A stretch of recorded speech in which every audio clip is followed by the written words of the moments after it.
मत्ती रचित सुसमाचार 15वां अध्याय। तब यरूशलेम से कितने फरीसी और शास्त्री यीशु के पास आकर कहने लगे, तेरे चेले पुरनियों की रीतों को क्यों टालते हैं कि बिना हाथ धोए रोटी खाते हैं? उसने उनको उत्तर दिया कि तुम भी अपनी रीतों के कारण क्यों परमेश्वर की आज्ञा टालते हो? क्योंकि परमेश्वर ने कहा था कि अपने पिता और अपनी माता का आदर करना, और जो कोई पिता या माता को बुरा कहे वह मार डाला जाए। पर तुम कहते हो कि यदि कोई अपने पिता या माता से कहे कि जो कुछ तुझे मुझसे लाभ पहुंच सकता था वह परमेश्वर को भेंट चढ़ाई जा चुकी, तो वह अपने पिता का आदर न करे, सो तुमने अपनी रीतों के कारण परमेश्वर का वचन टाल दिया। हे कपटियों, यशायाह ने तुम्हारे विषय में यह भविष्यवाणी ठीक की कि ये लोग होठों से तो मेरा आदर करते हैं, पर उनका मन मुझसे दूर रहता है, और ये व्यर्थ मेरी उपासना करते हैं, क्योंकि मनुष्यों की विधियों को धर्मोपदेश करके सिखाते हैं। और उसने लोगों को अपने पास बुलाकर उनसे कहा, सुनो और समझो। जो मुंह में जाता है वह मनुष्य को अशुद्ध नहीं करता, पर जो मुंह से निकलता है वही मनुष्य को अशुद्ध करता है। तब चेलों ने आकर उससे कहा, क्या तू जानता है कि फरीसियों ने यह वचन सुनकर ठोकर खाई? उसने उत्तर दिया, हर पौधा जो मेरे स्वर्गीय पिता ने नहीं लगाया उखाड़ा जाएगा। उनको जाने दो, वे अंधे मार्ग दिखाने वाले हैं, और अंधा यदि अंधे को मार्ग दिखाए तो दोनों गड्ढे में गिर पड़ेंगे। यह सुनकर पतरस ने उससे कहा, यह दृष्टांत हमें समझा दे। उसने कहा, क्या तुम भी अब तक ना समझ हो? क्या नहीं समझते कि जो कुछ मुंह में जाता वह पेट में पड़ता है और संडास में निकल जाता है, पर जो कुछ मुंह से निकलता है वह मन से निकलता है, और वही मनुष्य को अशुद्ध करता है। क्योंकि कुचिंता, हत्या, परस्त्री गमन, व्यभिचार, चोरी, झूठी गवाही और निंदा मन ही से निकलती हैं।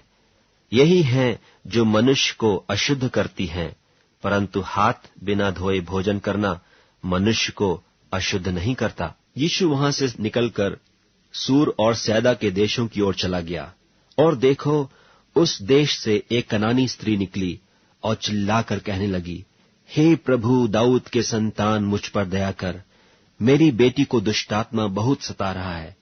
पर उसने उसे कुछ उत्तर न दिया, और उसके चेलों ने आकर उससे विनती कर कहा, इसे विदा कर, क्योंकि वह हमारे पीछे चिल्लाती आती है। उसने उत्तर दिया कि इस्राएल के घराने की खोई हुई भेड़ों को छोड़ मैं किसी के पास नहीं भेजा गया। पर वह आई और उसे प्रणाम करके कहने लगी, हे प्रभु, मेरी सहायता कर। उसने उत्तर दिया कि लड़कों की रोटी लेकर कुत्तों के आगे डालना अच्छा नहीं।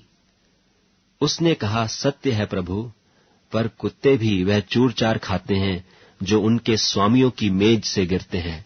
इस पर यीशु ने उसको उत्तर देकर कहा कि हे स्त्री, तेरा विश्वास बड़ा है, जैसा तू चाहती है तेरे लिए वैसा ही हो। और उसकी बेटी उसी घड़ी से चंगी हो गई। यीशु वहां से चलकर गलील की झील के पास आया और पहाड़ पर चढ़कर वहां बैठ गया। और भीड़ पर भीड़ लंगड़ों, अंधों, गूंगों, टुंडों और बहुत औरों को लेकर उसके पास आए, और उन्हें उसके पांवों पर डाल दिया, और उसने उन्हें चंगा किया। सो जब लोगों ने देखा कि गूंगे बोलते और टुंडे चंगे होते और लंगड़े चलते और अंधे देखते हैं, तो अचंभा करके इस्राएल के परमेश्वर की बड़ाई की।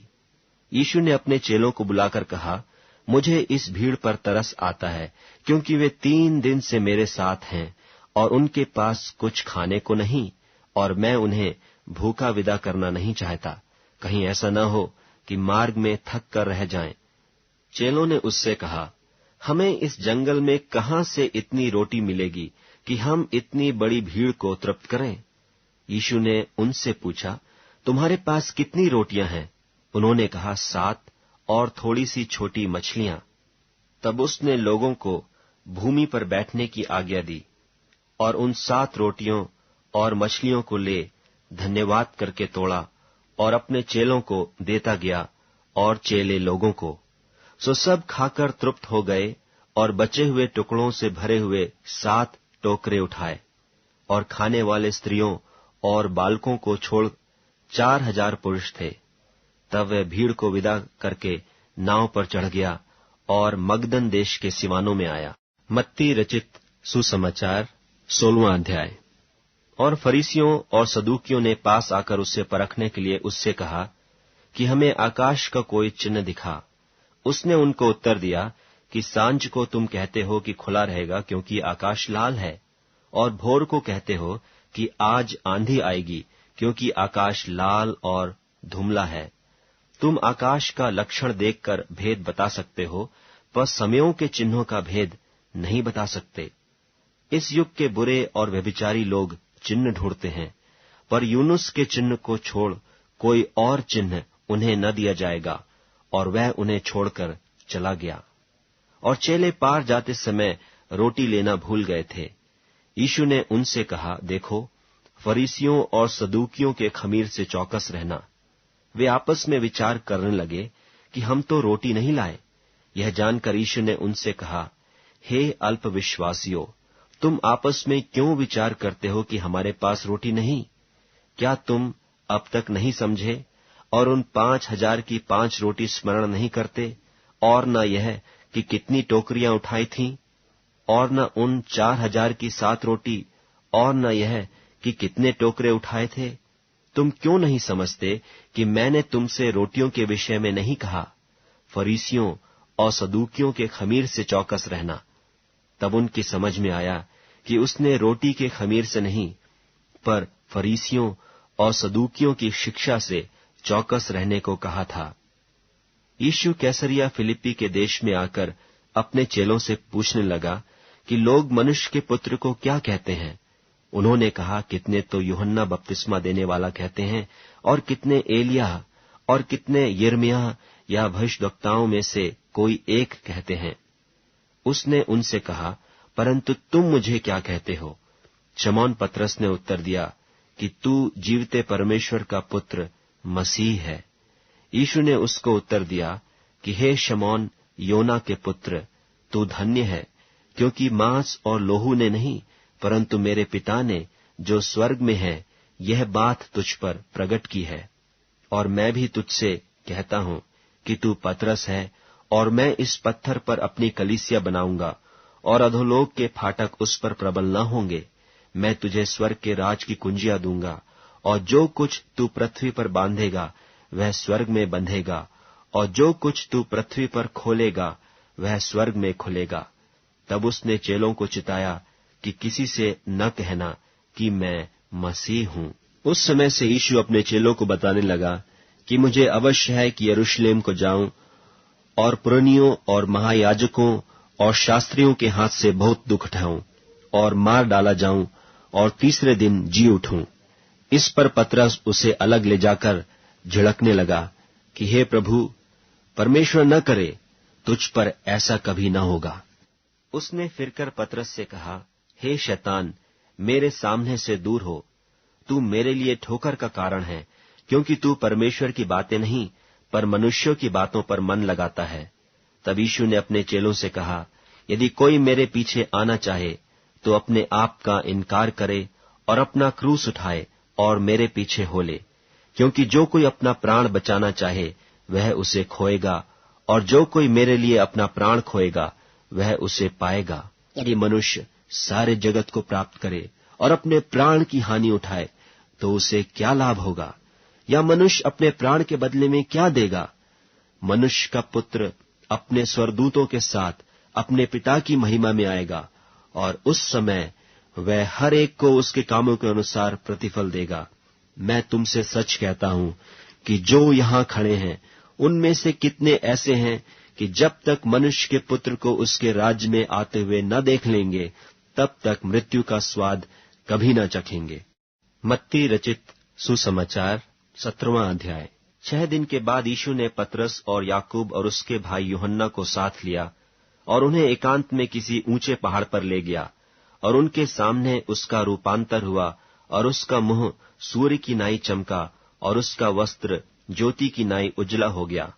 और देखो, मूसा और एलिय्याह उसके साथ बातें करते हुए उन्हें दिखाई दिए। इस पर पतरस ने यीशु से कहा, हे प्रभु, हमारा यहाँ रहना अच्छा है। इच्छा हो तो यहाँ 3 मंडप बनाऊं, एक तेरे लिए, एक मूसा के लिए और एक एलिय्याह के लिए।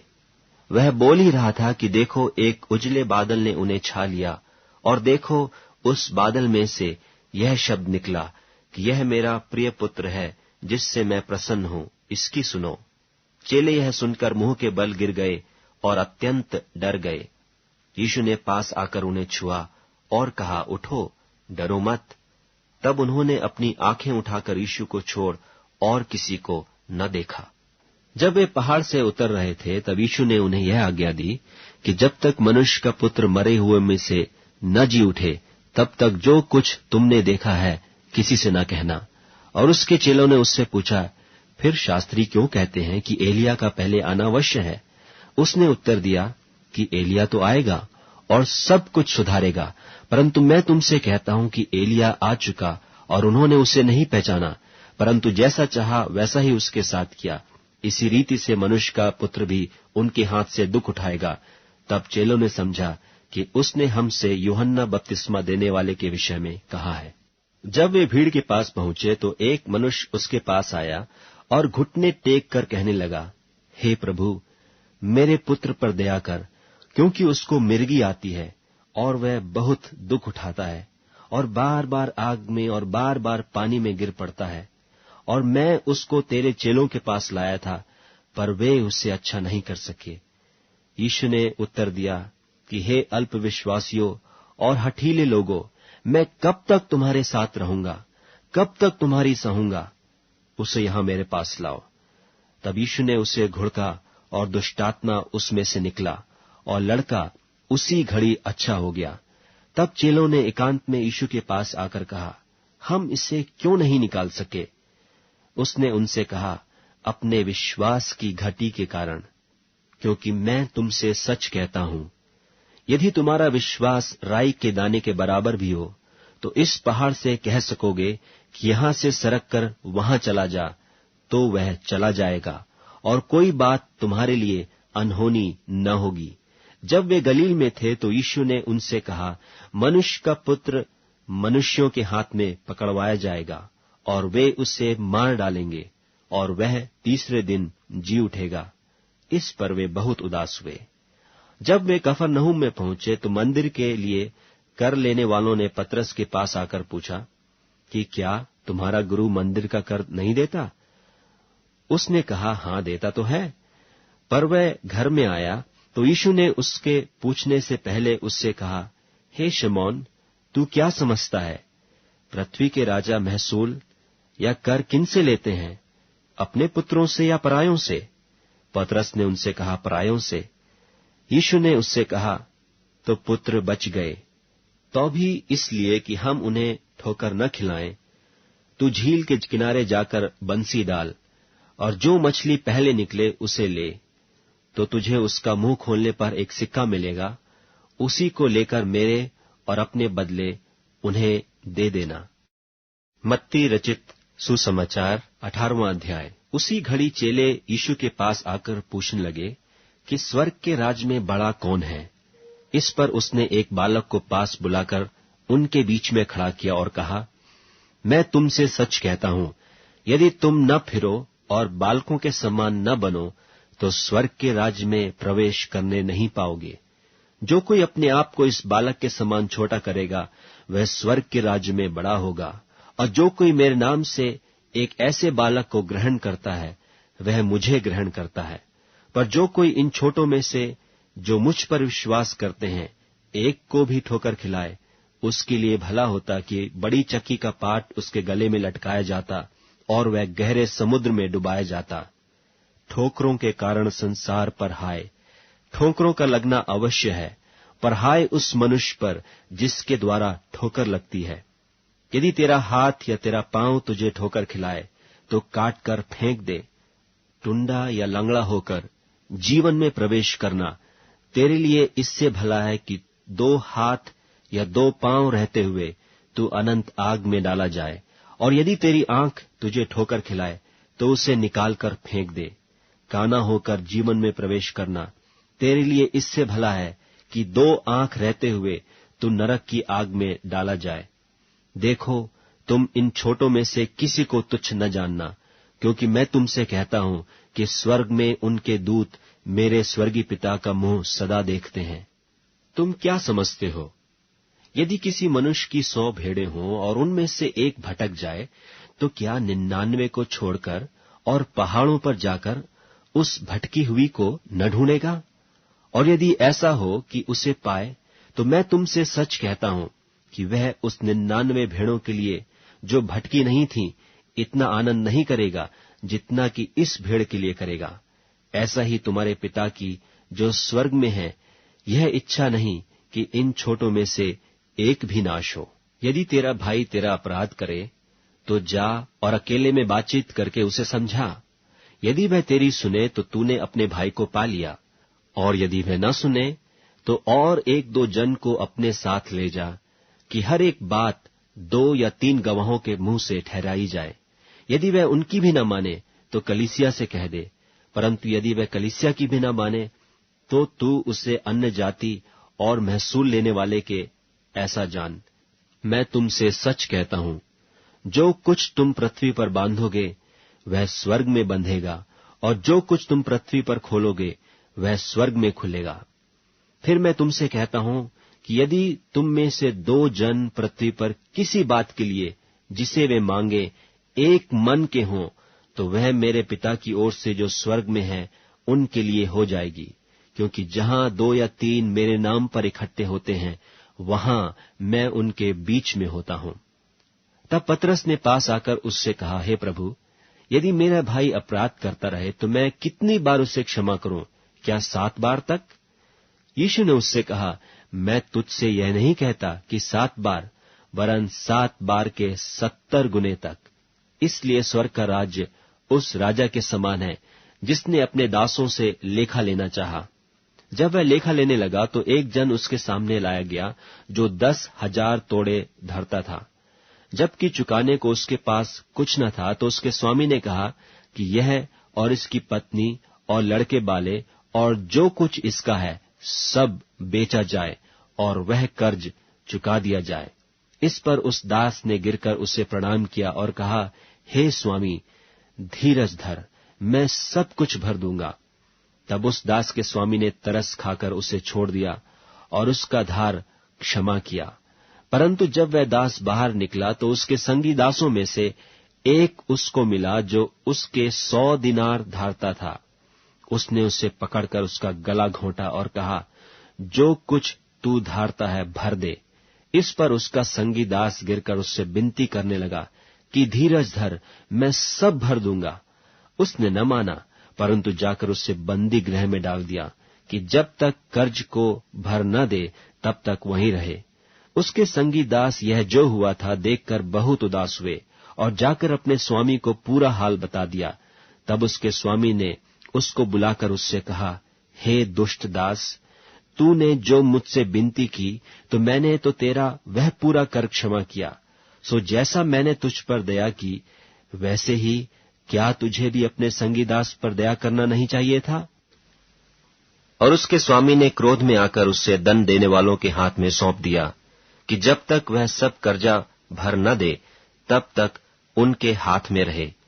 इसी प्रकार यदि तुम में से हर एक अपने भाई को मन से क्षमा न करेगा, तो मेरा पिता जो स्वर्ग में है तुमसे भी वैसा ही करेगा। मत्ती रचित सुसमाचार 19वां अध्याय। जब यीशु ये बातें कह चुका, तो गलील से चला गया और यहूदिया के देश में यरदन के पार आया, और बड़ी भीड़ उसके पीछे हो ली, और उसने उन्हें वहां चंगा किया।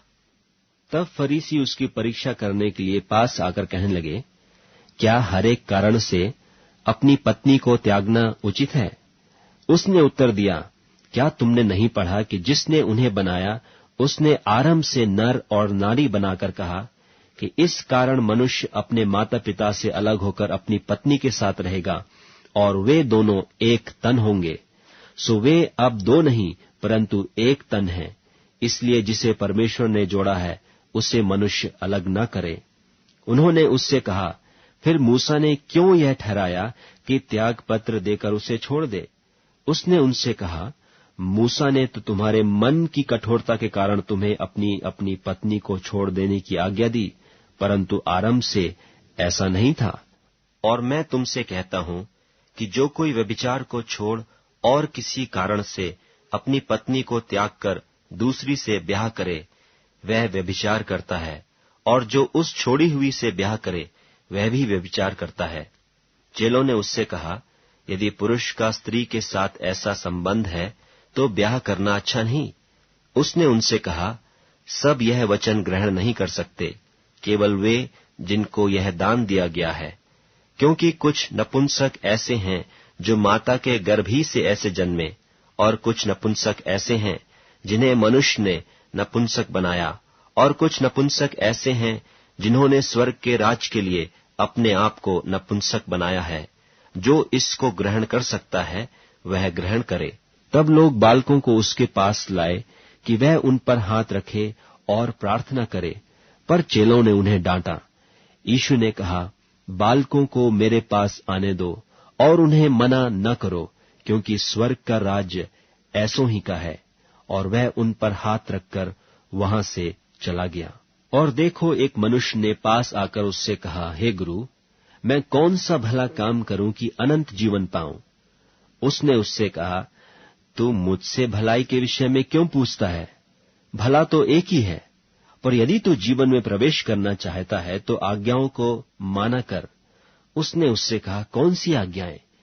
यीशु ने कहा, यह कि हत्या न करना, व्यभिचार न करना, चोरी न करना, झूठी गवाही न देना, अपने पिता और अपनी माता का आदर करना, और अपने पड़ोसी से अपने समान प्रेम रखना।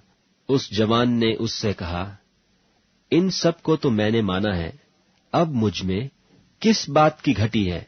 यीशु ने उससे कहा, यदि तू सिद्ध होना चाहता है तो जा, अपना माल बेचकर कंगालों को दे, और तुझे स्वर्ग में धन मिलेगा, और आकर मेरे पीछे हो ले। परंतु वह जवान यह बात सुन उदास होकर चला गया, क्योंकि वह बहुत धनी था। तब यीशु ने अपने चेलों से कहा, मैं तुमसे सच कहता हूं कि धनवान का स्वर्ग के राज्य में प्रवेश करना कठिन है। फिर तुमसे कहता हूं कि परमेश्वर के राज्य में धनवान के प्रवेश करने से ऊंट का सुई के नाके में से निकल जाना सहज है। यह सुनकर चेलों ने बहुत चकित होकर कहा, फिर किसका उद्धार हो सकता है? यीशु ने उनकी ओर देखकर कहा, मनुष्यों से तो यह नहीं हो सकता, परंतु परमेश्वर से सब कुछ हो सकता है। इस पर पतरस ने उससे कहा कि देख, हम तो सब कुछ छोड़ के तेरे पीछे हो लिए हैं, तो हमें क्या मिलेगा? यीशु ने उनसे कहा, मैं तुमसे सच कहता हूं कि नई उत्पत्ति से जब मनुष्य का पुत्र अपनी महिमा के सिंहासन पर बैठेगा, तो तुम भी जो मेरे पीछे हो लिए हो, 12 सिंहासनों पर बैठकर इस्राएल के 12 गोत्रों का न्याय करोगे। और जिस किसी ने घरों या भाइयों या बहनों या पिता या माता या लड़के बालों या खेतों को मेरे नाम के लिए छोड़ दिया है, उसको 100 गुना मिलेगा, और वह अनंत जीवन का अधिकारी होगा। परंतु बहुतेरे जो पहले हैं पिछले होंगे, और जो पिछले हैं पहले होंगे। मत्ती रचित सुसमाचार 20वां अध्याय। स्वर्ग का राज्य किसी गृहस्थ के समान है, जो सवेरे निकला कि अपने दाख की बारी में मजदूरों को लगाए, और उसने मजदूरों से 1 दिनार रोज पर ठहराकर उन्हें अपने दाख की बारी में भेजा। फिर पहर 1 दिन चढ़े निकलकर और औरों को बाजार में बेकार खड़े देखकर उनसे कहा, तुम भी दाख की बारी में जाओ, और जो कुछ ठीक है तुम्हें दूंगा। सो वे भी गए। फिर उसने दूसरे और तीसरे पहर के निकट निकलकर वैसा ही किया, और 1 घंटा दिन रहे। फिर निकलकर औरों को खड़े पाया और उनसे कहा, तुम क्यों यहां दिन भर बेकार खड़े रहे? उन्होंने उससे कहा, इसलिए कि किसी ने हमें मजदूरी पर नहीं लगाया। उसने उनसे कहा, तुम भी दाख की बारी में जाओ। सांझ को दाख की बारी के स्वामी ने अपने भंडारी से कहा, मजदूरों को बुलाकर पिछलों से लेकर पहलों तक उन्हें मजदूरी दे दे।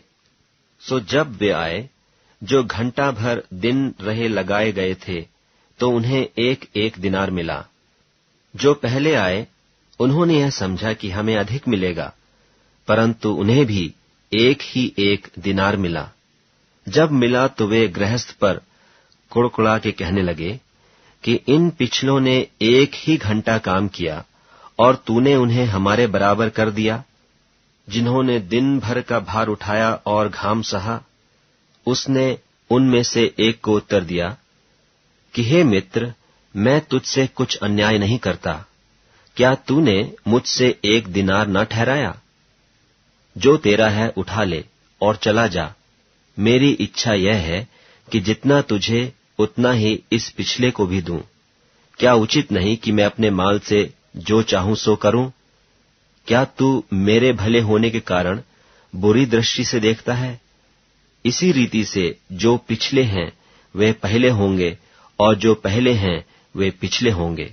यीशु यरूशलेम को जाते हुए 12 चेलों को एकांत में ले गया और मार्ग में उनसे कहने लगा कि देखो, हम यरूशलेम को जाते हैं और मनुष्य का पुत्र महायाजकों और शास्त्रियों के हाथ पकड़वाया जाएगा और वे उसको घात के योग्य ठहराएंगे और उसको अन्य जातियों के हाथ सौंपेंगे कि वे उसे ठट्ठों में उड़ाएं और कोड़े मारें और क्रूस पर चढ़ाएं और वह तीसरे दिन जिलाया जाएगा। तब जब्दी के पुत्रों की माता ने अपने पुत्र के साथ उसके पास आकर प्रणाम किया और उससे कुछ मांगने लगी। उसने उससे कहा, तू क्या चाहती है? वह उससे बोली, यह कह कि मेरे ये 2 पुत्र तेरे राज्य में एक तेरे दाहिने और एक तेरे बाएं बैठें। यीशु ने उत्तर दिया, तुम नहीं जानते कि क्या मांगते हो। जो कटोरा मैं पीने पर हूं, क्या तुम पी सकते हो? उन्होंने कहा, पी सकते हैं। यीशु ने उत्तर दिया, तुम नहीं जानते कि क्या मांगते हो। जो कटोरा मैं पीने पर हूं, क्या तुम पी सकते हो? उन्होंने उससे कहा, पी सकते हैं। उसने उनसे कहा, तुम मेरा कटोरा तो पियोगे, पर अपने दाहिने बाएं किसी को बिठाना मेरा काम नहीं, पर जिनके लिए मेरे पिता की ओर से तैयार किया गया उन्हीं के लिए है। यह सुनकर 10 चेले उन दोनों भाइयों पर क्रुद्ध हुए। यीशु ने उन्हें पास बुलाकर कहा, तुम जानते हो कि अन्य जातियों के हाकिम उन पर प्रभुता करते हैं और जो बड़े हैं वे उन पर अधिकार जताते हैं, परंतु तुम में ऐसा न होगा। परंतु जो कोई तुम में बड़ा होना चाहे वह तुम्हारा सेवक बने, और जो तुम्हें प्रधान होना चाहे वह तुम्हारा दास बने। जैसे कि मनुष्य का पुत्र वह इसलिए नहीं आया कि उसकी सेवा टहल की जाए, परंतु इसलिए आया कि आप सेवा टहल करे और बहुतों की छुड़ौती के लिए अपने प्राण दे। जब वे यरीहो से निकल रहे थे तो एक बड़ी भीड़ उसके पीछे हो ली, और देखो 2 अंधे जो सड़क के किनारे बैठे थे, यह सुनकर कि यीशु जा रहा है, पुकार कर कहने लगे कि हे प्रभु, दाऊद के संतान हम पर दया कर। लोगों ने उन्हें डांटा कि चुप रहें, पर वे और भी चिल्लाकर बोले, हे प्रभु, दाऊद के संतान हम पर दया कर। तब यीशु ने खड़े होकर उन्हें बुलाया और कहा, तुम क्या चाहते हो कि मैं तुम्हारे लिए करूं? उन्होंने उससे कहा, हे प्रभु, यह कि हमारी आंखें खुल जाएं। यीशु ने तरस खाकर उनकी आंखें छुईं और वे तुरंत देखने लगे और उसके पीछे हो लिए। मत्ती रचित सुसमाचार 21वां अध्याय। जब वे यरूशलेम के निकट पहुंचे और जैतून पहाड़ पर बेतफगे के पास आए, तो यीशु ने 2 चेलों को यह कहकर भेजा कि अपने सामने के गांव में जाओ। वहां पहुंचते ही एक गदही बंधी हुई और उसके साथ बच्चा तुम्हें मिलेगा। उन्हें खोलकर मेरे पास ले आओ। यदि तुमसे कोई कुछ कहे तो कहो कि प्रभु को इनका प्रयोजन है, तब वह तुरंत उन्हें भेज देगा। यह इसलिए हुआ कि जो वचन भविष्यद्वक्ता के द्वारा कहा गया था वह पूरा हो, कि सिय्योन की बेटी से कहो, देख, तेरा राजा तेरे पास आता है। वह नम्र है और गधे पर बैठा है, वरन लादू के बच्चे पर। चेलों ने जाकर जैसा यीशु ने उनसे कहा था वैसा ही किया, और गदही और बच्चे को लाकर उन पर अपने कपड़े डाले, और वह उन पर बैठ गया। और बहुतेरे लोगों ने अपने कपड़े मार्ग में बिछाए, और लोगों ने पेड़ों से डालियां काटकर मार्ग में बिछाई। और जो भीड़ आगे आगे जाती और पीछे पीछे चली आती थी, पुकार पुकार कर कहती थी कि दाऊद के संतान को होशाना। धन्य है वह जो प्रभु के नाम से आता है, आकाश में होशाना। जब उसने यरूशलेम में प्रवेश किया तो सारे नगर में हलचल मच गई और लोग कहने लगे, यह कौन है? लोगों ने कहा, यह गलील के नासरत का भविष्यद्वक्ता यीशु है। यीशु ने परमेश्वर के मंदिर में जाकर उन सबको जो मंदिर में लेन देन कर रहे थे निकाल दिया और सर्राफों के पीढ़े और कबूतरों के बेचने वालों की चौकियां उलट दी और उनसे कहा, लिखा है कि मेरा घर प्रार्थना का घर कहलाएगा, परंतु तुम उसे डाकुओं की खो बनाते हो। और अंधे और लंगड़े मंदिर में उसके पास आए और उसने उन्हें चंगा किया। परंतु जब महायाजकों और शास्त्रियों ने इन अद्भुत कामों को जो उसने किए और लड़कों को मंदिर में दाऊद के संतान को होशाना पुकारते हुए देखा, तो क्रोधित होकर उससे कहने लगे, क्या तू सुनता है कि ये क्या कहते हैं? यीशु ने उनसे कहा, हाँ, क्या तुमने यह कभी नहीं पढ़ा कि बालकों और दूध पीते बच्चों के मुंह से तूने स्तुति सिद्ध कराई? तब वह उन्हें छोड़कर नगर के बाहर बैतनिय्याह को गया और वहां रात बिताई। भोर को जब वह नगर को लौट रहा था तो उसे भूख लगी और अंजीर का एक पेड़ सड़क के किनारे देखकर वह उसके पास गया और पत्तों को छोड़ उसमें और कुछ न पाकर उससे कहा, अब से तुझ में फिर कभी फल न लगे। और अंजीर का पेड़ तुरंत सूख गया। यह देखकर चेलों ने अचंभा किया और कहा, यह अंजीर का पेड़ क्यों कर तुरंत सूख गया? यीशु ने उनको उत्तर दिया कि मैं तुमसे सच कहता हूं, यदि तुम विश्वास रखो और संदेह न करो तो न केवल यह करोगे जो इस अंजीर के पेड़ से किया गया, परंतु यदि इस पहाड़ से भी कहोगे कि उखड़ जा और समुद्र में जा पड़, तो यह हो जाएगा। और जो कुछ तुम प्रार्थना में विश्वास से मांगोगे वह सब तुमको मिलेगा। वह मंदिर में जाकर उपदेश कर रहा था कि महायाजकों और लोगों के पुरनियों ने उसके पास आकर पूछा, तू ये काम किसके अधिकार से करता है और तुझे यह अधिकार किसने दिया है? यीशु ने उनको उत्तर दिया कि मैं भी तुमसे एक बात पूछता हूं, यदि वह मुझे बताओगे तो मैं भी तुम्हें बताऊंगा कि ये काम किस अधिकार से करता हूं। यूहन्ना का बपतिस्मा कहां से था, स्वर्ग की ओर से या मनुष्यों की ओर से था? तब वे आपस में विवाद करके कहने लगे कि यदि हम कहें स्वर्ग की ओर से तो वह हमसे कहेगा, फिर तुमने उसकी प्रतीति क्यों न की? और यदि कहें मनुष्यों की ओर से तो हमें भीड़ का डर है, क्योंकि वे सब यूहन्ना को भविष्यद्वक्ता जानते हैं। सो उन्होंने यीशु को उत्तर दिया कि हम नहीं जानते। उसने भी उनसे कहा, तो मैं भी तुम्हें नहीं बताता कि ये काम किस अधिकार से करता हूं। तुम क्या समझते हो? किसी मनुष्य के 2 पुत्र थे। उसने पहले के पास जाकर कहा, हे पुत्र, आज दाख की बारी में काम कर। उसने उत्तर दिया, मैं नहीं जाऊंगा, परंतु पीछे पछता कर गया। फिर दूसरे के पास जाकर ऐसा ही कहा। उसने उत्तर दिया, जी हां, जाता हूं, परंतु नहीं गया। इन दोनों में से किसने पिता की इच्छा पूरी की? उन्होंने कहा, पहले ने। यीशु ने उनसे कहा, मैं तुमसे सच कहता हूं कि महसूल लेने वाले और वेश्या तुमसे पहले परमेश्वर के राज्य में प्रवेश करते हैं, क्योंकि यूहन्ना धर्म के मार्ग से तुम्हारे पास आया और तुमने उसकी प्रतीति न की, पर महसूल लेने वालों और वेश्याओं ने उसकी प्रतीति की, और तुम यह देखकर पीछे भी न पछताए कि उसकी प्रतीति कर लेते। एक और दृष्टांत सुनो। एक गृहस्थ था जिसने दाख की बारी लगाई और उसके चारों ओर बाड़ा बांधा और उसमें रस का कुंड खोदा और गुम्मट बनाया और किसानों को उसका ठीका देकर परदेश चला गया। जब फल का समय निकट आया तो उसने अपने दासों को उसका फल लेने के लिए किसानों के पास भेजा, पर किसानों ने उसके दासों को पकड़ के किसी को पीटा और किसी को मार डाला और किसी को पत्थरवाह किया।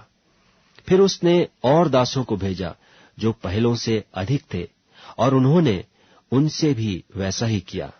अंत में उसने अपने पुत्र को उनके पास यह कहकर भेजा कि वे मेरे पुत्र का आदर करेंगे। परंतु किसानों ने पुत्र को देखकर आपस में कहा, यह तो वारिस है, आओ उसे मार डालें और उसकी मिरास ले लें।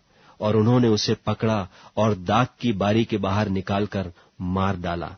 इसलिए जब दाख की बारी का स्वामी आएगा तो उन किसानों के साथ क्या करेगा? उन्होंने उससे कहा, वह उन बुरे लोगों की बुरी रीति से नाश करेगा और दाख की बारी का ठीका और किसानों को देगा जो समय पर उसे फल दिया करेंगे।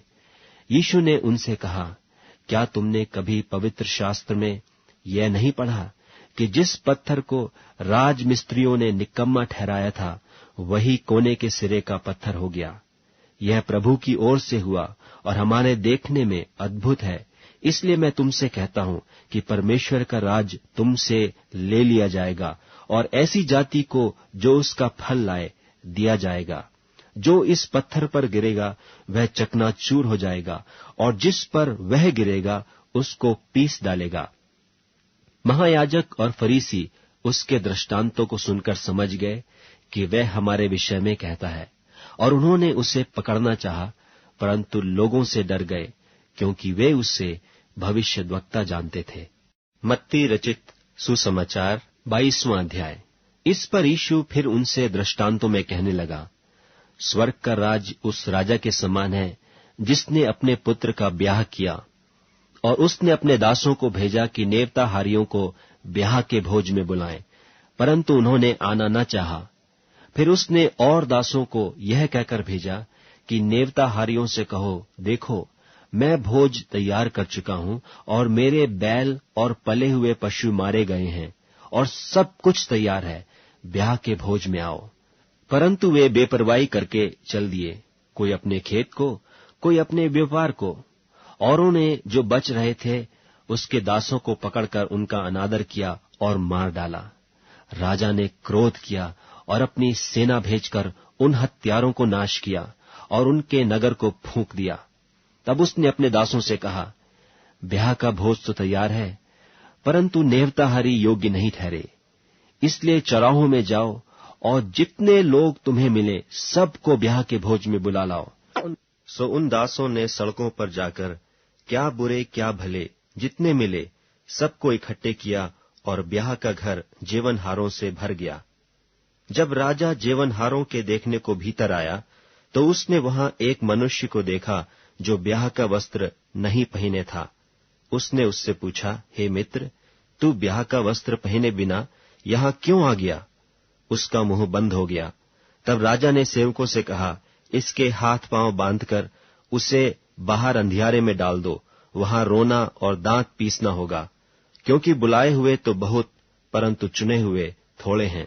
तब फरीसियों ने जाकर आपस में विचार किया कि उसको किस प्रकार बातों में फंसाएं।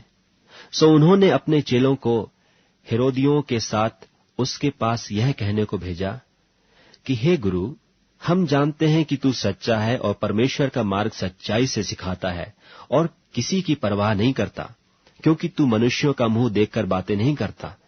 इसलिए हमें बता, तू क्या समझता है, कैसर को कर देना उचित है कि नहीं? यीशु ने उनकी दुष्टता जानकर कहा, हे कपटियों, मुझे क्यों परखते हो? कर का सिक्का मुझे दिखाओ। तब वे उसके पास एक दिनार ले आए। उसने उनसे कहा, यह मूर्ति और नाम किसका है? उन्होंने उससे कहा, कैसर का। तब उसने उनसे कहा, जो कैसर का है वह कैसर को, और जो परमेश्वर का है वह परमेश्वर को दो। यह सुनकर उन्होंने अचंभा किया और उसे छोड़कर चले गए। उसी दिन सदूकी, जो कहते हैं कि मरे हुओं का पुनरुत्थान है ही नहीं, उसके पास आए और उससे पूछा कि हे गुरु, मूसा ने कहा था कि यदि कोई बिना संतान मर जाए तो उसका भाई उसकी पत्नी को ब्याह करके अपने भाई के लिए वंश उत्पन्न करे। अब हमारे यहाँ 7 भाई थे। पहला ब्याह करके मर गया और संतान न होने के कारण अपनी पत्नी को अपने भाई के लिए छोड़ गया। इसी प्रकार दूसरे और तीसरे ने भी किया और 7 तक यही हुआ। सबके बाद वह स्त्री भी मर गई। सो जी उठने पर वह उन 7 में से किसकी पत्नी होगी, क्योंकि वह सब की पत्नी हो चुकी थी। यीशु ने उन्हें उत्तर दिया कि तुम पवित्र शास्त्र और परमेश्वर की सामर्थ नहीं जानते, इस कारण भूल में पड़ गए हो। क्योंकि जी उठने पर ब्याह शादी न होगी, परंतु वे स्वर्ग में परमेश्वर के दूतों की नाई होंगे। परंतु मरे हुओं के जी उठने के विषय में क्या तुमने यह वचन नहीं पढ़ा जो परमेश्वर ने तुमसे कहा कि मैं इब्राहिम का परमेश्वर और इसहाक का परमेश्वर और याकूब का परमेश्वर हूं। वह तो मरे हुओं का नहीं परंतु जीवितों का परमेश्वर है। यह सुनकर लोग उसके उपदेश से चकित हुए। जब फरीसियों ने सुना कि उसने सदूकियों का मुंह बंद कर दिया, तो वे इकट्ठे हुए और उनमें से एक व्यवस्थापक ने परखने के लिए उससे पूछा, हे गुरु, व्यवस्था में कौन सी आज्ञा बड़ी है? उसने उससे कहा, तू परमेश्वर अपने प्रभु से अपने सारे मन और अपने सारे प्राण और अपनी सारी बुद्धि के साथ प्रेम रख। बड़ी और मुख्य आज्ञा तो यही है, और उसी के समान यह दूसरी भी है कि तू अपने पड़ोसी से अपने समान प्रेम रख। ये ही 2 आज्ञाएं सारी व्यवस्था और भविष्यद्वक्ताओं का आधार हैं। जब फरीसी इकट्ठे थे तो यीशु ने उनसे पूछा कि मसीह के विषय में तुम क्या समझते हो? वह किसका संतान है? उन्होंने उससे कहा, दाऊद का। उसने उनसे पूछा, तो दाऊद आत्मा में होकर उसे प्रभु क्यों कहता है कि प्रभु ने मेरे प्रभु से कहा, मेरे दाहिने बैठ जब तक कि मैं तेरे बैरियों को तेरे पांवों के नीचे न कर दूं। भला जब दाऊद उसे प्रभु कहता है तो वह उसका पुत्र क्यों कर ठहरा? उसके उत्तर में कोई भी एक बात न कह सका, परंतु उस दिन से किसी को फिर उससे कुछ पूछने का हियाव न हुआ। मत्ती रचित सुसमाचार 23वां अध्याय। तब यीशु ने भीड़ से और अपने चेलों से कहा, शास्त्री और फरीसी मूसा की गद्दी पर बैठे हैं, इसलिए वे तुमसे जो कुछ कहें वह करना और मानना, परंतु उनके से काम मत करना, क्योंकि वे कहते तो हैं पर करते नहीं। वे एक ऐसे भारी बोझ को जिनको उठाना कठिन है बांधकर उन्हें मनुष्यों के कंधों पर रखते हैं, परंतु आप उन्हें अपनी उंगली से भी सरकाना नहीं चाहते। वे अपने सब काम लोगों को दिखाने के लिए करते हैं।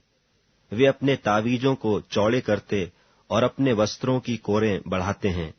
जेवनारों में मुख्य मुख्य जगहें और सभा में मुख्य मुख्य आसन और बाजारों में नमस्कार और मनुष्य में रब्बी कहलाना उन्हें भाता है, परंतु तुम रब्बी न कहलाना, क्योंकि तुम्हारा एक ही गुरु है और तुम सब भाई हो। और पृथ्वी पर किसी को अपना पिता न कहना, क्योंकि तुम्हारा एक ही पिता है जो स्वर्ग में है। और स्वामी भी न कहलाना, क्योंकि तुम्हारा एक ही स्वामी है, अर्थात मसीह। जो तुम में बड़ा हो वह तुम्हारा सेवक बने। जो कोई अपने आप को बड़ा बनाएगा वह छोटा किया जाएगा, और जो कोई अपने आप को छोटा बनाएगा वह बड़ा किया जाएगा। हे कपटी शास्त्रियों और फरीसियों, तुम पर हाय! तुम मनुष्यों के विरोध में स्वर्ग के राज का द्वार बंद करते हो। न तो आप ही उसमें प्रवेश करते हो और न उसमें प्रवेश करने वालों को प्रवेश करने देते हो। हे कपटी शास्त्रियों और फरीसियों, तुम पर हाय! तुम एक जन को अपने मत में लाने के लिए सारे जल और थल में फिरते हो, और जब वह मत में आ जाता है तो उसे अपने से दूना नारकीय बना देते हो। हे अंधे अगुओं, तुम पर हाय! जो कहते हो कि यदि कोई मंदिर की शपथ खाए तो कुछ नहीं, परंतु यदि कोई मंदिर के सोने की सौगंध खाए तो उससे बंध जाएगा।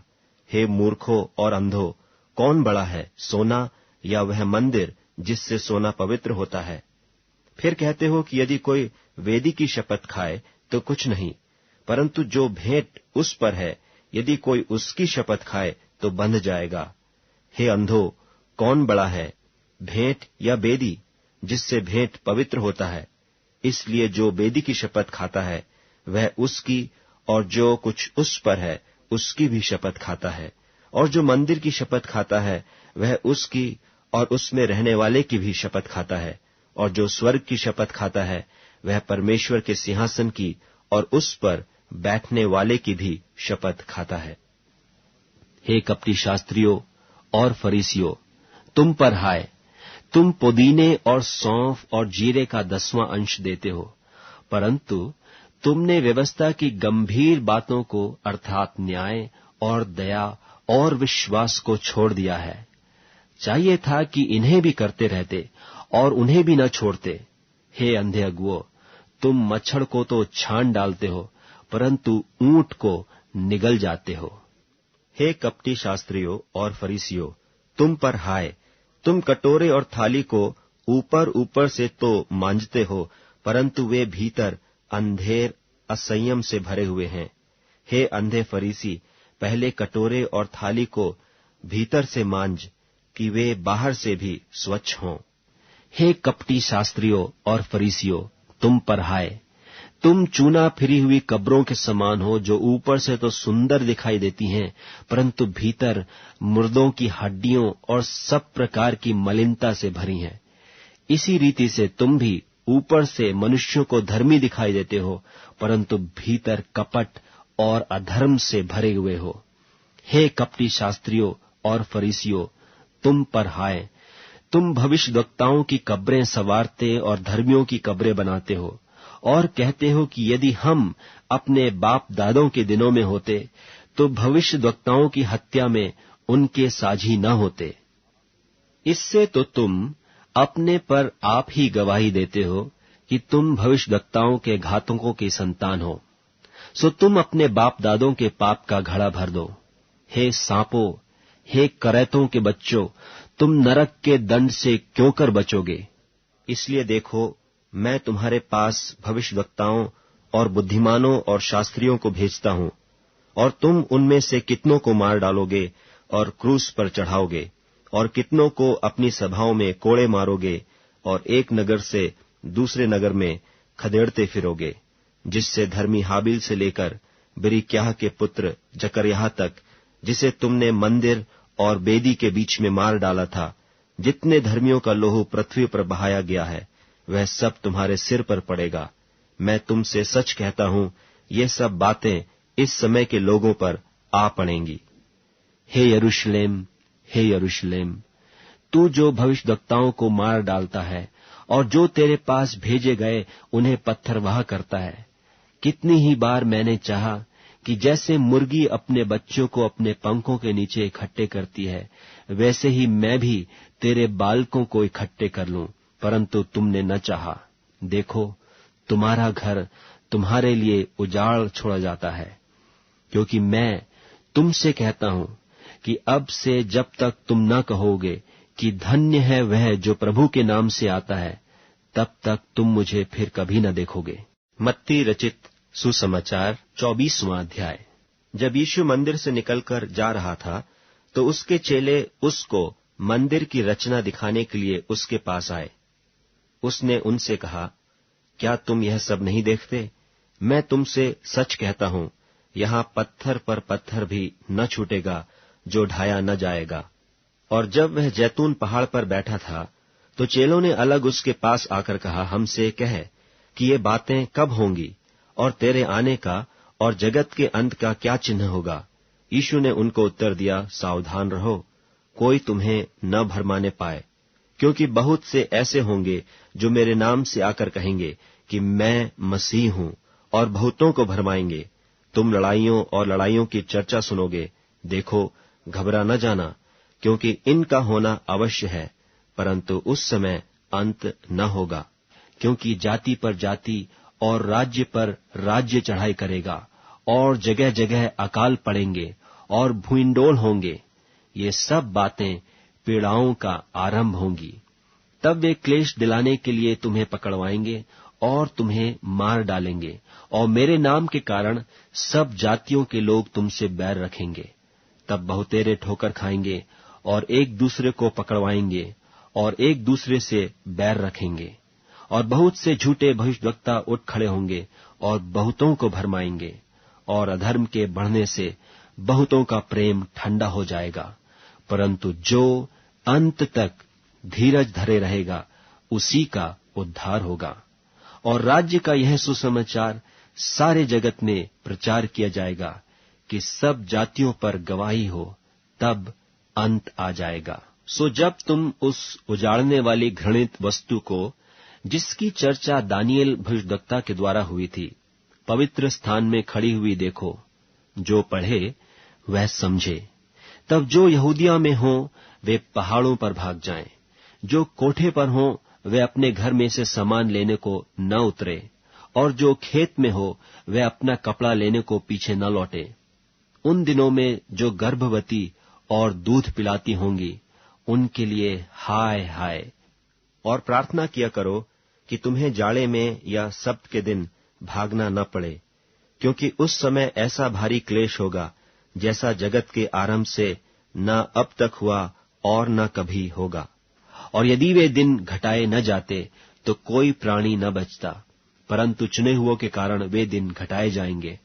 उस समय यदि कोई तुमसे कहे कि देखो मसीह यहाँ है या वहां है, तो प्रतीति न करना, क्योंकि झूठे मसीह और झूठे भविष्यद्वक्ता उठ खड़े होंगे और बड़े चिन्ह और अद्भुत काम दिखाएंगे, कि यदि हो सके तो चुने हुओं को भी भरमा दें। देखो, मैंने पहले से तुमसे यह सब कुछ कह दिया है। इसलिए यदि वे तुमसे कहें, देखो वह जंगल में है, तो बाहर न निकल जाना, देखो वह कोठरियों में है, तो प्रतीति न करना, क्योंकि जैसे बिजली पूर्व से निकलकर पश्चिम तक चमकती जाती है, वैसा ही मनुष्य के पुत्र का भी आना होगा। जहां लोथ हो, वहीं गिद्ध इकट्ठे होंगे। उन दिनों के क्लेश के बाद तुरंत सूर्य अंधियारा हो जाएगा और चांद का प्रकाश जाता रहेगा और तारे आकाश से गिर पड़ेंगे और आकाश की शक्तियां हिलाई जाएंगी। तब मनुष्य के पुत्र का चिन्ह आकाश में दिखाई देगा और तब पृथ्वी के सब कुलों के लोग छाती पीटेंगे और मनुष्य के पुत्र को बड़ी सामर्थ और ऐश्वर्य के साथ आकाश के बादलों पर आते देखेंगे। अंजीर के पेड़ से यह दृष्टांत सीखो। जब उसकी डाली कोमल हो जाती और पत्ते निकलने लगते हैं, तो तुम जान लेते हो कि ग्रीष्म काल निकट है। इसी रीति से जब तुम इन सब बातों को देखो, तो जान लो कि वह निकट है, वरन द्वार ही पर है। मैं तुमसे सच कहता हूं कि जब तक ये सब बातें पूरी न हो लें, तब तक यह पीढ़ी जाती न रहेगी। आकाश और पृथ्वी टल जाएंगे, परंतु मेरी बातें कभी न टलेंगी। उस दिन और उस घड़ी के विषय में कोई नहीं जानता, न स्वर्ग के दूत और न पुत्र, परंतु केवल पिता। जैसे नूह के दिन थे, वैसा ही मनुष्य के पुत्र का आना भी होगा। क्योंकि जैसे जल प्रलय से पहले के दिनों में, जिस दिन तक कि नूह जहाज पर न चढ़ा, उस दिन तक लोग खाते पीते थे और उनमें ब्याह शादी होती थी, और जब तक जल प्रलय आकर उन सब को बहा न ले गया, तब तक उनको कुछ भी मालूम न पड़ा, वैसे ही मनुष्य के पुत्र का आना भी होगा। उस समय दो जन खेत में होंगे, एक ले लिया जाएगा और दूसरा छोड़ दिया जाएगा। दो स्त्रियां चक्की पीसती रहेंगी, एक ले ली जाएगी और दूसरी छोड़ दी जाएगी। इसलिए जागते रहो, क्योंकि तुम नहीं जानते कि तुम्हारा प्रभु किस दिन आएगा। परंतु यह जान लो कि यदि घर का स्वामी जानता होता कि चोर किस पहर आएगा, तो जागता रहता और अपने घर में सेंध लगने न देता।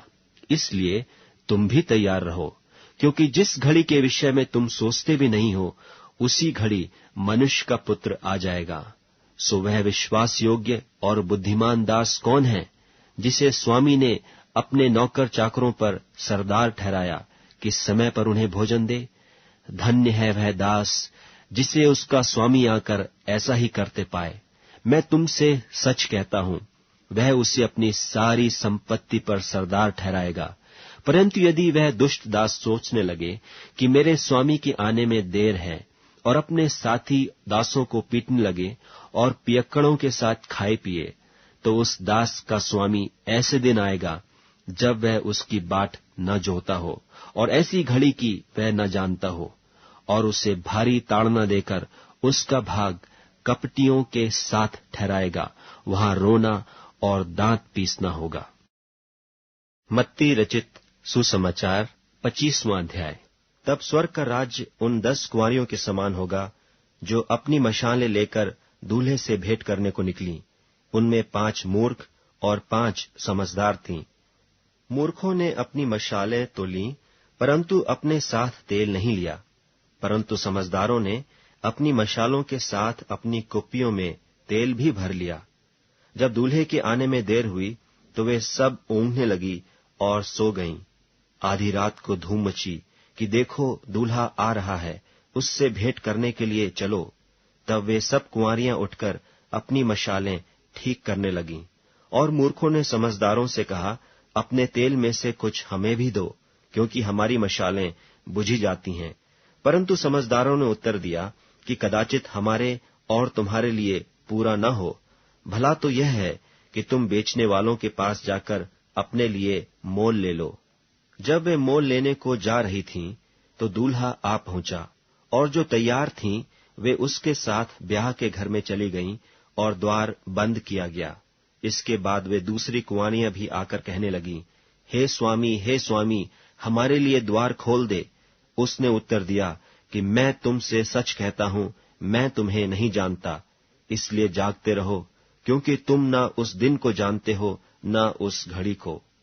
क्योंकि यह उस मनुष्य की सी दशा है जिसने परदेश को जाते समय अपने दासों को बुलाकर अपनी संपत्ति उनको सौंप दी। उसने एक को 5 तोड़, दूसरे को 2 और तीसरे को 1, अर्थात हर एक को उसकी सामर्थ के अनुसार दिया, और तब परदेश चला गया। तब जिसको 5 तोड़े मिले थे, उसने तुरंत जाकर उनसे लेन देन किया और 5 तोड़े और कमाए। इसी रीति से जिसको 2 मिले थे, उसने भी 2 और कमाए। परंतु जिसको 1 मिला था, उसने जाकर मिट्टी खोदी और अपने स्वामी के रुपये छिपा दिए। बहुत दिनों के बाद उन दासों का स्वामी आकर उनसे लेखा लेने लगा। जिसको 5 तोड़े मिले थे, उसने 5 तोड़े और लाकर कहा, हे स्वामी, तूने मुझे 5 तोड़े सौंपे थे, देख मैंने 5 तोड़े और कमाए हैं। उसके स्वामी ने उससे कहा, धन्य हे अच्छे और विश्वास योग्य दास, तू थोड़े में विश्वास योग्य रहा, मैं तुझे बहुत वस्तुओं का अधिकारी बनाऊंगा, अपने स्वामी के आनंद में संभागी हो। तब जिसको 1 तोड़ा मिला था, उसने आकर कहा, हे स्वामी, मैं तुझे जानता था कि तू कठोर मनुष्य है। तू जहां कहीं नहीं बोता वहां काटता है, और जहां नहीं छींटता वहीं से बटोरता है। सो मैं डर गया और जाकर तेरा तोड़ा मिट्टी में छिपा दिया। देख, जो तेरा है वह यह है।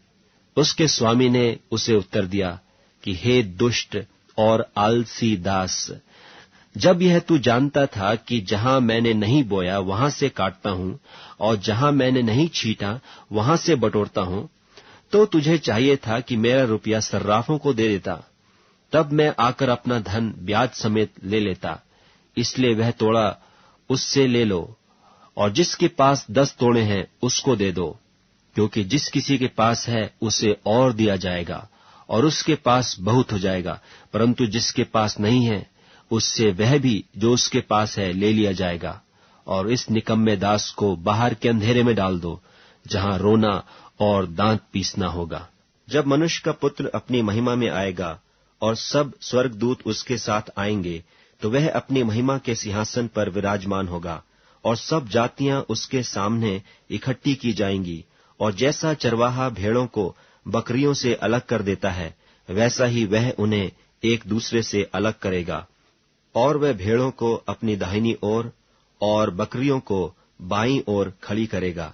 तब राजा अपनी दाहिनी ओर वालों से कहेगा, हे मेरे पिता के धन्य लोगों, आओ उस राज्य के अधिकारी हो जाओ जो जगत के आदि से तुम्हारे लिए तैयार किया हुआ है। क्योंकि मैं भूखा था और तुमने मुझे खाने को दिया, मैं प्यासा था और तुमने मुझे पानी पिलाया, मैं परदेशी था, तुमने मुझे अपने घर में ठहराया, मैं नंगा था, तुमने मुझे कपड़े पहनाए, मैं बीमार था, तुमने मेरी सुधि ली, मैं बंदीगृह में था, तुम मुझसे मिलने आए। तब धर्मी उसको उत्तर देंगे कि हे प्रभु, हमने कब तुझे भूखा देखा और खिलाया, या प्यासा देखा और पिलाया? हमने कब तुझे परदेशी देखा और अपने घर में ठहराया, या नंगा देखा और कपड़े पहनाए? हमने कब तुझे बीमार या बंदी गृह में देखा और तुझसे मिलने आए? तब राजा उन्हें उत्तर देगा, मैं तुमसे सच कहता हूं कि तुमने जो मेरे इन छोटे से छोटे भाइयों में से किसी एक के साथ किया, वह मेरे ही साथ किया। तब वह बाई ओर वालों से कहेगा, हे श्रापित लोगों, मेरे सामने से उस अनंत आग में चले जाओ जो शैतान और उसके दूतों के लिए तैयार की गई है। क्योंकि मैं भूखा था और तुमने मुझे खाने को नहीं दिया, मैं प्यासा था और तुमने मुझे पानी नहीं पिलाया। मैं परदेशी था और तुमने मुझे अपने घर में नहीं ठहराया। मैं नंगा था और तुमने मुझे कपड़े नहीं पहनाए। बीमार और बंदी गृह में था और तुमने मेरी सुधि न ली। तब वे उत्तर देंगे कि हे प्रभु, हमने तुझे कब भूखा या प्यासा या परदेशी या नंगा या बीमार या बंदी गृह में देखा और तेरी सेवा टहल न की? तब वह उन्हें उत्तर देगा, मैं तुमसे सच कहता हूं कि तुमने जो इन छोटे से छोटों में से किसी एक के साथ नहीं किया, वह मेरे साथ भी नहीं किया। और यह अनंत दंड भोगेंगे, परंतु धर्मी अनंत जीवन में प्रवेश करेंगे। मत्ती रचित सुसमाचार 26वां अध्याय। जब यीशु ये सब बातें कह चुका तो अपने चेलों से कहने लगा, तुम जानते हो कि 2 दिन के बाद फसह का पर्व होगा और मनुष्य का पुत्र क्रूस पर चढ़ाए जाने के लिए पकड़वाया जाएगा। तब महायाजक और प्रजा के पुरनिये काइफा नाम महायाजक के आंगन में इकट्ठे हुए और आपस में विचार करने लगे कि यीशु को छल से पकड़कर मार डालें। परंतु वे कहते थे कि पर्व के समय नहीं, कहीं ऐसा न हो कि लोगों में बलवा मच जाए। जब यीशु बैतनिय्याह में शमौन कोढ़ी के घर में था, तो एक स्त्री संगमरमर के पात्र में बहुमूल इत्र लेकर उसके पास आई, और जब वह भोजन करने बैठा था तो उसके सिर पर उंडेल दिया। यह देखकर उसके चेले रिसियाए और कहने लगे, इसका क्यों सत्यानाश किया गया? यह तो अच्छे दाम पर बिककर कंगालों को बांटा जा सकता था। यह जानकर यीशु ने उनसे कहा, स्त्री को क्यों सताते हो? उसने मेरे साथ भलाई की है। कंगाल तुम्हारे साथ सदा रहते हैं, परंतु मैं तुम्हारे साथ सदैव न रहूंगा। उसने मेरी देह पर जो यह इत्र उंडेला है, वह मेरे गाड़े जाने के लिए किया है। मैं तुमसे सच कहता हूं कि सारे जगत में जहां कहीं यह सुसमाचार प्रचार किया जाएगा, वहां उसके इस काम का वर्णन भी उसके स्मरण में किया जाएगा। तब यहूदा इस्करियोती नाम 12 चेलों में से एक ने महायाजकों के पास जाकर कहा, यदि मैं उसे तुम्हारे हाथ पकड़वा दूं, तो मुझे क्या दोगे? उन्होंने उसे 30 चांदी के सिक्के तौल कर दे दिए, और वह उसी समय से उसे पकड़वाने का अवसर ढूंढने लगा। अख़मीरी रोटी के पर्व के पहले दिन चेले यीशु के पास आकर पूछने लगे, तू कहाँ चाहता है कि हम तेरे लिए फसह खाने की तैयारी करें? उसने कहा, नगर में फुलाने के पास जाकर उससे कहो कि गुरु कहता है कि मेरा समय निकट है, मैं अपने चेलों के साथ तेरे यहां पर्व मनाऊंगा। सो चेलों ने यीशु की आज्ञा मानी और फसह तैयार किया। जब सांझ हुई तो वह 12 के साथ भोजन करने के लिए बैठा। जब वे खा रहे थे तो उसने कहा, मैं तुमसे सच कहता हूं कि तुम में से एक मुझे पकड़वाएगा। इस पर वे बहुत उदास हुए और हर एक उससे पूछने लगा, हे गुरु, क्या वह मैं हूं? उसने उत्तर दिया कि जिसने मेरे साथ थाली में हाथ डाला है, वही मुझे पकड़वाएगा। मनुष्य का पुत्र तो जैसा उसके विषय में लिखा है जाता ही है, परंतु उस मनुष्य के लिए शोक है जिसके द्वारा मनुष्य का पुत्र पकड़वाया जाता है। यदि उस मनुष्य का जन्म न होता तो उसके लिए भला होता। तब उसके पकड़वाने वाले यहूदा ने कहा कि हे रब्बी, क्या वह मैं हूं? उसने उससे कहा, तू कह चुका। जब वे खा रहे थे तो यीशु ने रोटी ली और आशीष मांगकर तोड़ी और चेलों को देकर कहा, लो, खाओ, यह मेरी देह है। फिर उसने कटोरा लेकर धन्यवाद किया और उन्हें देकर कहा, तुम सब इसमें से पियो, क्योंकि यह वाचा का मेरा वह लहू है जो बहुतों के लिए पापों की क्षमा के निमित्त बहाया जाता है।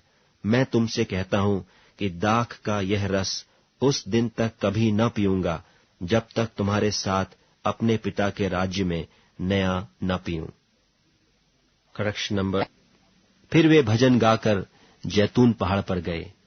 तब यीशु ने उनसे कहा, तुम सब आज ही रात को मेरे विषय में ठोकर खाओगे, क्योंकि लिखा है कि मैं चरवाहे को मारूंगा और झुंड की भेड़ें तितर बितर हो जाएंगी।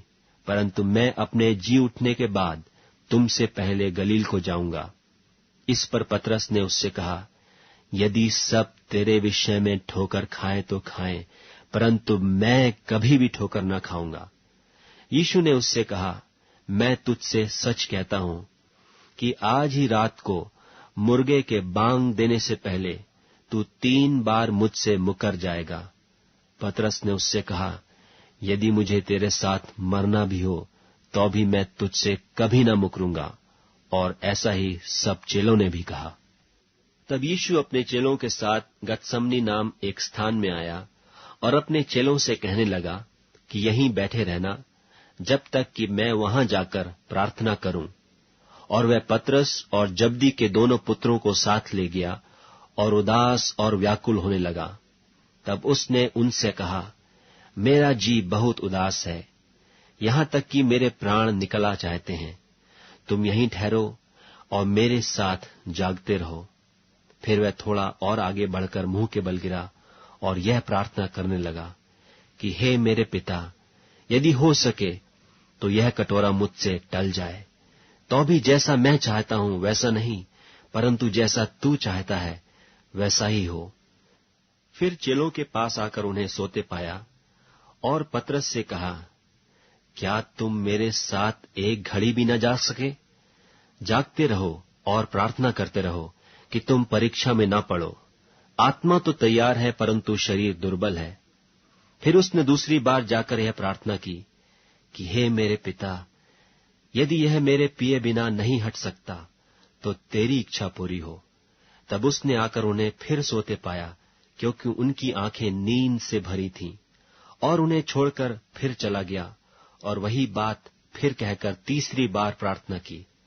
तब उसने चेलों के पास आकर उनसे कहा, अब सोते रहो और विश्राम करो।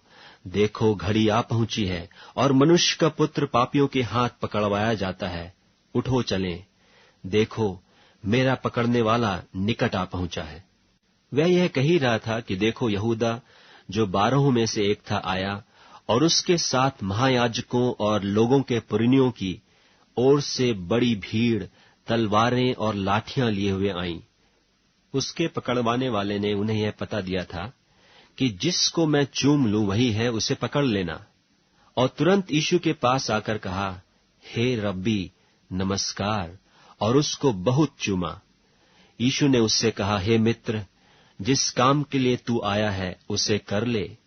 तब उन्होंने पास आकर यीशु पर हाथ डाले और उसे पकड़ लिया। और देखो, यीशु के साथियों में से एक ने हाथ बढ़ाकर अपनी तलवार खींच ली और महायाजक के दास पर चलाकर उसका कान उड़ा दिया। तब यीशु ने उससे कहा, अपनी तलवार काठी में रख ले, क्योंकि जो तलवार चलाते हैं वे सब तलवार से नाश किए जाएंगे। क्या तू नहीं समझता कि मैं अपने पिता से विनती कर सकता हूं और वह स्वर्गदूतों की 12 पलटन से अधिक मेरे पास अभी उपस्थित कर देगा? परंतु पवित्र शास्त्र की वे बातें कि ऐसा ही होना अवश्य है, क्यों कर पूरी होंगी। उसी घड़ी यीशु ने भीड़ से कहा, क्या तुम तलवारें और लाठियां लेकर मुझे डाकू के समान पकड़ने के लिए निकले हो? मैं हर दिन मंदिर में बैठकर उपदेश दिया करता था और तुमने मुझे नहीं पकड़ा, परंतु यह सब इसलिए हुआ कि भविष्यद्वक्ताओं के वचन पूरे हों। तब सब चेले उसे छोड़कर भाग गए। और यीशु के पकड़ने वाले उसको कायफा नाम महायाजक के पास ले गए, जहां शास्त्री और पुरनिये इकट्ठे हुए थे। और पतरस दूर से उसके पीछे पीछे महायाजक के आंगन तक गया और भीतर जाकर अंत देखने को प्यादों के साथ बैठ गया। महायाजक और सारी महासभा यीशु को मार डालने के लिए उसके विरोध में झूठी गवाही की खोज में थे, परंतु बहुत से झूठे गवाहों के आने पर भी न पाए। अंत में 2 जनों ने आकर कहा कि इसने कहा है कि मैं परमेश्वर के मंदिर को ढा सकता हूं और उसे 3 दिन में बना सकता हूं। तब महायाजक ने खड़े होकर उससे कहा, क्या तू कोई उत्तर नहीं देता? ये लोग तेरे विरोध में क्या गवाही देते हैं? परंतु यीशु चुप रहा। महायाजक ने उससे कहा, मैं तुझे जीवते परमेश्वर की शपथ देता हूं कि यदि तू परमेश्वर का पुत्र मसीह है तो हमसे कह दे। यीशु ने उससे कहा, तूने आप ही कह दिया, वरन मैं तुमसे यह भी कहता हूं कि अब से तुम मनुष्य के पुत्र को सर्वशक्तिमान की दाहिनी ओर बैठे और आकाश के बादलों पर आते देखोगे। तब महायाजक ने अपने वस्त्र फाड़कर कहा, इसने परमेश्वर की निंदा की है। अब हमें गवाहों का क्या प्रयोजन? देखो, तुमने अभी यह निंदा सुनी है, तुम क्या समझते हो? उन्होंने उत्तर दिया, यह बद होने की योग्य है। तब उन्होंने उसके मुंह पर थूका और उसे घूंसे मारे। औरों ने थप्पड़ मार के कहा, हे मसीह, हमसे भविष्यवाणी करके कह कि किसने तुझे मारा? और पतरस बाहर आंगन में बैठा हुआ था कि एक लौंडी ने उसके पास आकर कहा, तू भी यीशु गलीली के साथ था? उसने सबके सामने यह कहकर इनकार किया और कहा, मैं नहीं जानता, तू क्या कह रही है? जब वह बाहर डेवढ़ी में चला गया तो दूसरी ने उसे देखकर उनसे जो वहां थे कहा, यह भी तो यीशु नासरी के साथ था। उसने शपथ खाकर फिर इनकार किया कि मैं उस मनुष्य को नहीं जानता। थोड़ी देर के बाद जो वहां खड़े थे उन्होंने पतरस के पास आकर उससे कहा, सचमुच तू भी उनमें से एक है, क्योंकि तेरी बोली तेरा भेद खोल देती है। तब वह धिक्कार देने और शपथ खाने लगा कि मैं उस मनुष्य को नहीं जानता, और तुरंत मुर्ग ने बांग दी। तब पतरस को यीशु की कही हुई बात स्मरण आई कि मुर्ग के बांग देने से पहले तू 3 बार मेरा इनकार करेगा, और वह बाहर जाकर फूट फूट कर रोने लगा। मत्ती रचित सुसमाचार 27वां अध्याय। जब भोर हुई तो सब महायाजकों और लोगों के पुरनियों ने यीशु के मार डालने की सम्मति की, और उन्होंने उसे बांधा और ले जाकर पिलातुस हाकिम के हाथ में सौंप दिया। जब उसके पकड़वाने वाले यहूदा ने देखा कि वह दोषी ठहराया गया है, तो वह पछताया और वे 30 चांदी के सिक्के महायाजकों और पुरनियों के पास फेर लाया और कहा, मैंने निर्दोषी को घात के लिए पकड़वाकर पाप किया है। उन्होंने कहा, हमें क्या, तू ही जान। तब वह उन सिक्कों को मंदिर में फेंक कर चला गया और जाकर अपने आप को फांसी दी। महायाजकों ने उन सिक्कों को लेकर कहा, इन्हें भंडार में रखना उचित नहीं, क्योंकि यह लोहू का दाम है। सो उन्होंने सम्मति करके उन सिक्कों से परदेशियों के गाड़ने के लिए कुम्हार का खेत मोल ले लिया। इस कारण वह खेत आज तक लोहू का खेत कहलाता है। तब जो वचन यिर्मयाह भविष्यद्वक्ता के द्वारा कहा गया था वह पूरा हुआ कि उन्होंने वे 30 सिक्के अर्थात उस ठहराए हुए मूल्य को, जिसे इस्राएल की संतान में से कितनों ने ठहराया था, ले लिए, और जैसे प्रभु ने मुझे आज्ञा दी थी वैसे ही उन्हें कुम्हार के खेत के मूल्य में दे दिया। जब यीशु हाकिम के सामने खड़ा था तो हाकिम ने उससे पूछा कि क्या तू यहूदियों का राजा है? यीशु ने उससे कहा, तू आप ही कह रहा है। जब महायाजक और पुरनिये उस पर दोष लगा रहे थे तो उसने कुछ उत्तर नहीं दिया। इस पर पिलातुस ने उससे कहा, क्या तू नहीं सुनता कि ये तेरे विरोध में कितनी गवाहियां दे रहे हैं? परंतु उसने उसको एक बात का भी उत्तर नहीं दिया, यहां तक कि हाकिम को बड़ा आश्चर्य हुआ। और हाकिम की यह रीति थी कि उस पर्व में लोगों के लिए किसी एक बंधुए को, जिसे वे चाहते थे, छोड़ देता था। उस समय बरअब्बा नाम उन्हीं में का एक नामी बंधुआ था। सो जब वे इकट्ठे हुए तो पिलातुस ने उनसे कहा, तुम किसको चाहते हो कि मैं तुम्हारे लिए छोड़ दूं, बरअब्बा को या यीशु को जो मसीह कहलाता है?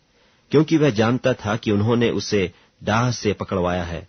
जब वह न्याय की गद्दी पर बैठा हुआ था तो उसकी पत्नी ने उसे कहला भेजा कि तू उस धर्मी के मामले में हाथ न डालना, क्योंकि मैंने आज स्वप्न में उसके कारण बहुत दुख उठाया है। महायाजकों और पुरनियों ने लोगों को उभारा कि वे बरअब्बा को मांग लें और यीशु को नाश कराएं। हाकिम ने उनसे पूछा कि इन दोनों में से किसको चाहते हो कि तुम्हारे लिए छोड़ दूं? उन्होंने कहा, बरअब्बा को। पिलातुस ने उनसे पूछा, फिर यीशु को जो मसीह कहलाता है क्या करूं? सब ने उससे कहा, वह क्रूस पर चढ़ाया जाए। हाकिम ने कहा, क्यों, उसने क्या बुराई की है? परंतु वे और भी चिल्ला चिल्ला कर कहने लगे, वह क्रूस पर चढ़ाया जाए। जब पिलातुस ने देखा कि कुछ बन नहीं पड़ता, परंतु इसके विपरीत हुल्लड़ होता जाता है, तो उसने पानी लेकर भीड़ के सामने अपने हाथ धोए और कहा, मैं इस धर्मी के लोहू से निर्दोष हूं, तुम ही जानो। सब लोगों ने उत्तर दिया कि इसका लोहू हम पर और हमारी संतान पर हो। इस पर उसने बरअब्बा को उनके लिए छोड़ दिया और यीशु को कोड़े लगवाकर सौंप दिया कि क्रूस पर चढ़ाया जाए। तब हाकिम के सिपाहियों ने यीशु को किले में ले जाकर सारी पलटन उसके चहुं ओर इकट्ठी की और उसके कपड़े उतारकर उसे किरमिजी बागा पहनाया और कांटों का मुकुट गूंथकर उसके सिर पर रखा और उसके दाहिने हाथ में सरकंडा दिया और उसके आगे घुटने टेक कर उसे ठट्ठे में उड़ाने लगे कि हे यहूदियों के राजा नमस्कार, और उस पर थूका और वही सरकंडा लेकर उसके सिर पर मारने लगे। जब वे उसका ठट्ठा कर चुके तो वह बागा उस पर से उतार कर फिर उसी के कपड़े उसे पहनाए और क्रूस पर चढ़ाने के लिए ले चले। बाहर जाते हुए उन्हें शमौन नाम एक कुरेनी मनुष्य मिला। उन्होंने उसे बेगार में पकड़ा कि वह उसका क्रूस उठा ले चले, और उस स्थान पर जो गुलगुता नाम की जगह अर्थात खोपड़ी का स्थान कहलाता है पहुंचकर उन्होंने पित्त मिलाया हुआ दाखरस उसे पीने को दिया, परंतु उसने चखकर पीना न चाहा। तब उन्होंने उसे क्रूस पर चढ़ाया और चिट्ठियां डालकर उसके कपड़े बांट लिए और वहां बैठकर उसका पहरा देने लगे और उसका दोष पत्र उसके सिर के ऊपर लगाया कि यह यहूदियों का राजा यीशु है। तब उसके साथ 2 डाकू एक दाहिने और एक बाएं क्रूसों पर चढ़ाए गए और आने जाने वाले सिर हिला हिलाकर उसकी निंदा करते थे और यह कहते थे कि हे मंदिर के ढाने वाले और 3 दिन में बनाने वाले, अपने आप को तो बचा, यदि तू परमेश्वर का पुत्र है तो क्रूस पर से उतर आ। इसी रीति से महायाजक भी शास्त्रियों और पुरनियों समेत ठट्ठा कर करके कहते थे कि इसने औरों को बचाया और अपने आप को नहीं बचा सकता। यह तो इस्राएल का राजा है, अब क्रूस पर से उतर आए तो हम उस पर विश्वास करें। उसने परमेश्वर पर भरोसा रखा है, यदि वह इसको चाहता है तो अब इसे छुड़ा ले, क्योंकि इसने कहा था कि मैं परमेश्वर का पुत्र हूं। इसी प्रकार डाकू भी जो उसके साथ क्रूसों पर चढ़ाए गए थे उसकी निंदा करते थे। दोपहर से लेकर तीसरे पहर तक उस सारे देश में अंधेरा छाया रहा। तीसरे पहर के निकट यीशु ने बड़े शब्द से पुकार कर कहा, एली एली लमा शबक्तनी, अर्थात हे मेरे परमेश्वर, तूने मुझे क्यों छोड़ दिया। जो वहां खड़े थे उनमें से कितनों ने यह सुनकर कहा, वह तो एलिय्याह को पुकारता है। उनमें से एक तुरंत दौड़ा और स्पंज लेकर सिरके में डुबोया और सरकंडे पर रखकर उसे चुसाया। औरों ने कहा, रह जाओ, देखें एलिय्याह उससे बचाने आता है कि नहीं। तब यीशु ने फिर बड़े शब्द से चिल्लाकर प्राण छोड़ दिए, और देखो मंदिर का पर्दा ऊपर से नीचे तक फटकर 2 टुकड़े हो गया, और धरती डोल गई और चट्टानें तड़क गईं और कब्रें खुल गईं, और सोए हुए पवित्र लोगों की बहुत लोथें जी उठीं। और उसके जी उठने के बाद वे कब्रों में से निकलकर पवित्र नगर में गए और बहुतों को दिखाई दिए। तब सूबेदार और जो उसके साथ यीशु का पहरा दे रहे थे भूइंडोल और जो कुछ हुआ था देखकर अत्यंत डर गए और कहा, सचमुच यह परमेश्वर का पुत्र था। वहां बहुत सी स्त्रियां जो गलील से यीशु की सेवा करती हुई उसके साथ आई थीं, दूर से यह देख रही थीं। उनमें मरियम मगदलीनी और याकूब और योसेस की माता मरियम और जब्दी के पुत्रों की माता थीं। जब सांझ हुई तो यूसुफ नाम अरमतियाह का एक धनी मनुष्य जो आप ही यीशु का चेला था आया। उसने पिलातुस के पास जाकर यीशु की लोथ मांगी। इस पर पिलातुस ने दे देने की आज्ञा दी। यूसुफ ने लोथ को लेकर उसे उज्ज्वल चादर में लपेटा और उसे अपनी नई कब्र में रखा जो उसने चट्टान में खुदवाई थी, और कब्र के द्वार पर बड़ा पत्थर लुढ़काकर चला गया। और मरियम मगदलीनी और दूसरी मरियम वहां कब्र के सामने बैठी थीं। दूसरे दिन, जो तैयारी के दिन के बाद का दिन था, महायाजकों और फरीसियों ने पिलातुस के पास इकट्ठे होकर कहा, हे महाराज, हमें स्मरण है कि उस भरमाने वाले ने अपने जीते जी कहा था कि मैं 3 दिन के बाद जी उठूंगा। सो आज्ञा दे कि तीसरे दिन तक कब्र की रखवाली की जाए, ऐसा न हो कि उसके चेले आकर उसे चुरा ले जाएं और लोगों से कहने लगें कि वह मरे हुओं में से जी उठा है। तब पिछला धोखा पहले से भी बुरा होगा। पिलातुस ने उनसे कहा, तुम्हारे पास पहरुए तो हैं, जाओ अपनी समझ के अनुसार रखवाली करो। सो वे पहरुओं को साथ लेकर गए और पत्थर पर मुहर लगाकर कब्र की रखवाली की। मत्ती रचित सुसमाचार 28वां अध्याय। सब्त के दिन के बाद सप्ताह के पहले दिन पह फटते ही मरियम मगदलीनी और दूसरी मरियम कब्र को देखने आईं। और देखो, एक बड़ा भूइंडोल हुआ, क्योंकि प्रभु का एक दूत स्वर्ग से उतरा और पास आकर उसने पत्थर को लुढ़का दिया और उस पर बैठ गया। उसका रूप बिजली का सा और उसका वस्त्र पाले की नाई उज्ज्वल था। उसके भय से पहरुए कांप उठे और मृतक समान हो गए। स्वर्गदूत ने स्त्रियों से कहा कि तुम मत डरो, मैं जानता हूं कि तुम यीशु को जो क्रूस पर चढ़ाया गया था ढूंढती हो। वह यहां नहीं है, परंतु अपने वचन के अनुसार जी उठा है। आओ, यह स्थान देखो जहां प्रभु पड़ा था, और शीघ्र जाकर उसके चेलों से कहो कि वह मृतकों में से जी उठा है, और देखो, वह तुमसे पहले गलील को जाता है, वहां उसका दर्शन पाओगे। देखो, मैंने तुमसे कह दिया। और वे भय और बड़े आनंद के साथ कब्र से शीघ्र लौटकर उसके चेलों को समाचार देने के लिए दौड़ गईं। और देखो, यीशु उन्हें मिला और कहा, सलाम।